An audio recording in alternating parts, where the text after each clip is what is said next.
continuidade aí desses 10 jogos, que é importante, com o nosso time sempre bem posicionado, dando essa confiança defensiva para a equipe, que é importante no brasileiro. E óbvio,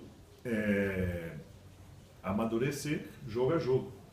Isso é uma matéria até interessante, não sei se eu posso citar qual o jornal que saiu, né? Mas saiu, que dos 20 times, a equipe com jogadores com menor número de partidas na Série A e inexperientes é o Figueirense, né? Somos nós. Então, acho que é mais um teste, é mais uma chance para a gente amadurecer a nossa equipe.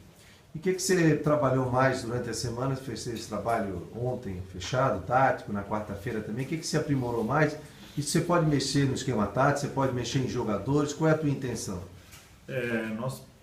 Normalmente a gente passa um vídeo dos pontos positivos, dos pontos negativos, de alguma coisa que a gente está ainda mantendo o erro e aqueles que a gente também fortalece o acerto, né? Principalmente também isso. E aí a gente coloca nos treinos, né? Então pedimos uma saída de bola melhor, sabemos que vamos sentir e sofrer essa pressão lá, principalmente inicial, mas pedimos e trabalhamos isso com os nossos jogadores, trabalhar sob pressão, mas ter essa tranquilidade e personalidade para a gente pôr essa bola no chão. E também em cima da característica, mesmo com a mudança de treinador, que nós pudemos acompanhar no Cruzeiro, a forma com que eles jogam, né? A forma que o último treinador, o Delamore, joga. Claro que a gente também procura estudar um pouco como o próprio Paulo trabalha, né? E em cima dessas informações, dessas pesquisas, a gente procura vislumbrar o que a gente pode encontrar em termos de distribuição característica do jogo com esse novo treinador. Mas você perde algum jogador para esse jogo? Você muda alguma peça? A gente não perde. A gente, na verdade, a gente ganha mais uma opção, que é o Gatito, que treinamos normalmente essa semana. E ele começa o jogo? A gente ganha ele. Ainda não está adiantado não, que ainda falta o treino de hoje. A gente vai ver o retorno dele, ver toda essa resposta para hoje ainda. O que significa, sobre isso que você falou, esse dado em relação ao Figueirense, que o time tem menos jogadores experientes, né, no caso do Série A? Isso tem um lado positivo e tem um lado negativo, porque às vezes o lado positivo seria o fato de, poxa, não tem aquela mãe, né, e é uma garotada nova, fôlego novo, mas o lado negativo às vezes falta um pouquinho a malandragem. O que é que significa isso para você? Eu acho que o lado positivo, que é um time que a gente popularmente fala, um time com fome, né? Mesmo os jogadores que já atuaram mais, são jogadores que, para esse campeonato, eles precisam mostrar. O Figueirense, ele não está fazendo favor, mas o Figueirense está dando oportunidade para eles, né? Jogadores que já foram citados aqui, jogadores que estão disputando, já disputaram a Série A, mas que na última temporada não foram efetivamente jogadores titulares da sua equipe. Então, somam-se esses jogadores, na verdade o Figueirense hoje é uma soma desses jogadores com os jogadores novos. Então a equipe tem muita fome, uma equipe que cada jogo para eles é uma decisão, e isso é importante. E tem o lado, digamos assim, não é negativo, mas um lado que pesa, é que eles não passaram por essa experiência, tudo é novo para eles. Então, uma malandragem, você não sabe como reagir. Você perguntava para mim, Vinícius, como vai ser a cara e a reação do Figueirense diante do Cruzeiro? Não é um time que eu possa responder isso, porque é um time que está encaixando agora com esses meninos. Volto a dizer o que eu disse semana passada, se fosse uma equipe que a gente já tinha dirigido, né, mais de 30, 40 jogos, a mesma equipe, jogadores já com essa bagagem, aí eu saberia falar, olha, nós vamos segurar aqui, vamos trabalhar ali, né? Mas não, isso a gente passa para eles no dia a dia, durante a semana a gente passa tudo isso, né? Todo o custo-benefício, a necessidade, e aí vamos ver se eles conseguem colocar isso em prática. Isso vai muito da atitude deles, mas é um grupo que está mostrando atitude, né? Se nós analisarmos o que estava acontecendo aqui há 3 meses atrás e a resposta que eles estão dando nos resultados, essa atitude ela está vindo. Ela, claro, ela não vai ser gigantesca, ela tem que ser gradativa. Vinícius, voltando sobre o time, é momento de dar uma sequência à formação que você utilizou nos últimos 2 jogos, Ou você vê até por questão de necessidade, de encaixe, mais interessante é retomar aquele esquema com os 3 atacantes?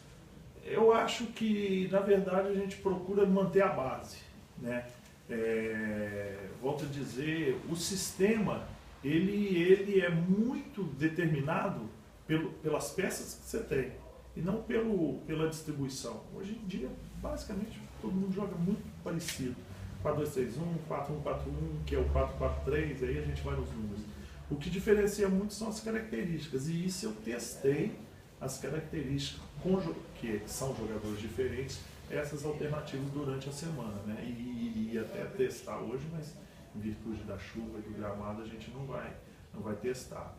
Então eu espero para que a gente possa realmente divulgar a escalação só na hora, mas é alguma coisa que a gente já trabalhou durante a semana, né? Uma mudança de sistema não, porque quanto mais você repetir o sistema, mais os jogadores entendem. E é um sistema que, querendo ou não, a gente tem obtido aí os resultados, né? Mas são as opções dos jogadores para aquelas posições. Isso, até em cima dessa pergunta, muita gente durante essa semana elogiando o futebol do Ortega, jogou poucos minutos, mas entrou bem na última partida. Eu queria que fizesse uma avaliação desse atleta, que forma ele poderia de repente estar se encaixando, até buscando seu espaço na equipe titular. O Ortega, ele vem se adaptando, acho que um mês atrás, né? O Ortega, quando chegou, ele na pré-temporada ele sofreu uma fascite plantar e atrasou seu aproveitamento no campo. O Ortega, só para responder a sua pergunta antes, né? O Ortega, ele vem de um futebol e de um treinamento completamente diferente da gente. Eu não vou falar que é certo ou errado, mas é diferente, um pouco menos intenso, talvez menos volume. No Brasil a gente trabalha um pouco mais. Isso ele sentiu no início. Hoje eu digo que, em termos de trabalho e de metodologia, ele está completamente adaptado. Ele entendeu o que é feito aqui e entendeu também o que precisa ser feito aqui, em termos de competitividade. E é um jogador que vem treinando bem, né? E por isso eu coloquei, faltando só 3 minutos, no sentido de, aquele momento o time estava bem, com o Jocinei e o Badi. Mas eu quis usar 3 minutos realmente para, além de dar uma oportunidade para ele, para comprovar um pouco se realmente aquilo que ele está fazendo nos treinos, né, efetivamente ele poderia fazer no jogo. Então, um jogador que vai ali, está na ponta dos cascos, esperar a sua oportunidade e está brigando ali no meio com Ferrugem, Badi e Jocinei. Então, a primeira oportunidade que ele tiver, eu espero que quando aparecer ele vá bem e ocupe o espaço dele, que é o que a gente quer. Ô, Eutrópio, sobre o Carlos Alberto, a previsão era o retorno já para a segunda rodada. Queria que você falasse sobre ele, sobre o Lins também, e o Marquinhos, zagueiro, volta ou fica como uma das opções? Os dois do DM eu vou deixar com o doutor, porque semana passada eu já respondi quando eu estava longe lá, né? Aí, como hoje eu estou aqui e o doutor está aí, eu acho melhor ele ou o próprio Thiaguinho, que é o fisiologista, responder, porque senão eu falo besteira. Mas eles estão lesionados ou já estão liberados? Está no DM e o Lins está na transição. E o Marquinhos está treinando normalmente, né? Primeira semana de adaptação, depois de mais de quase 2 meses, se não me engano, parado, e essa semana ele já basicamente treinou normalmente. É uma opção de entrar ou não, aí é dentro do que eu posso escolher, né?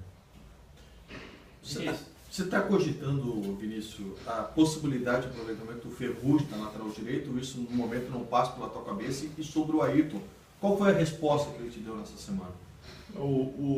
Não passa o Ferrugem, até porque a nossa resposta defensiva está muito boa. Nossa linha de 4 está muito boa, com o Eli ali na frente protegendo, né? Está muito boa. Então, até para você mudar é difícil nesse momento, né? Você improvisar um jogador, né? E principalmente para um jogo fora. E o Ayrton, ele treinou bem, sentiu um pouco a semana, que ontem acabou sendo poupado, que é normal um jogador que estava 4 meses parado, né? Então foi a primeira semana que ele treinou efetivamente tudo que os outros companheiros treinaram. Então, óbvio, é natural que ele sinta um pouco de desgaste. Não teve nada de lesão, nada, vai treinar normalmente hoje, né? Mas justamente para a gente ter calma com ele. Demonstra que a gente tem que ter calma ainda com ele. Voltando a essa questão da experiência na Série A, para você, qual é o cara mais cascudo no time e aquele que está com mais fome? podemos dizer assim. Eu acho que, eu não gosto de citar, mas tem um jogador que jogou muito comigo ano passado, que é o Eli, né, que é um dos cascudos. Agora, o mais cascudo, até em termos de número, é o Rafael Moura, e ele tem demonstrado que está com muita fome. Eu não posso falar que ele está com mais fome que os outros, mas que ele é uma referência em ser um jogador cascudo e ser um jogador que está buscando muito ajudar o grupo em todos os sentidos, é o exemplo que eu posso dar para você do Rafael Moura. Eu disse que eu tenho uma boa experiência internacional, e especificamente no futebol português, né? O que tu conhece do trabalho do Paulo Bento? De como tu pode, até em cima desse teu conhecimento, tentar surpreender? O futebol português eu aprendi muito lá, é o que está se usando aqui, né? Há 5 anos eu estive lá. É um futebol difícil de se trabalhar contra as equipes são com definições de sistema e modelo de jogo muito pragmáticas, né? Com poucos espaços para você atuar contra eles. Futebol que se trabalha com muita disciplina tática em termos de pressão, né? Os jogadores executando realmente a fio aquilo, e para ganhar de 1-0, para ganhar de 2-0 lá é goleada, justamente porque eles conseguem padronizar esse modelo de jogo e os princípios de jogo muito bem definidos e fazem com que os jogadores executem isso. Então, para mim, lá foi um crescimento muito grande, porque o que a gente está vendo hoje aqui, o modelo é esse, as linhas curtas, há 6 anos atrás, né, eu fiz 80 jogos contra esses treinadores, contra as equipes. Para mim foi um crescimento muito grande. Por isso eu espero uma equipe muito difícil da gente jogar nesse sábado. Para fechar, Vinícius, dá para você confirmar quem vai ser o goleiro do jogo? Ainda não. Por que essa dúvida? Porque ainda tem o treino de hoje. Pessoal, obrigado, tá?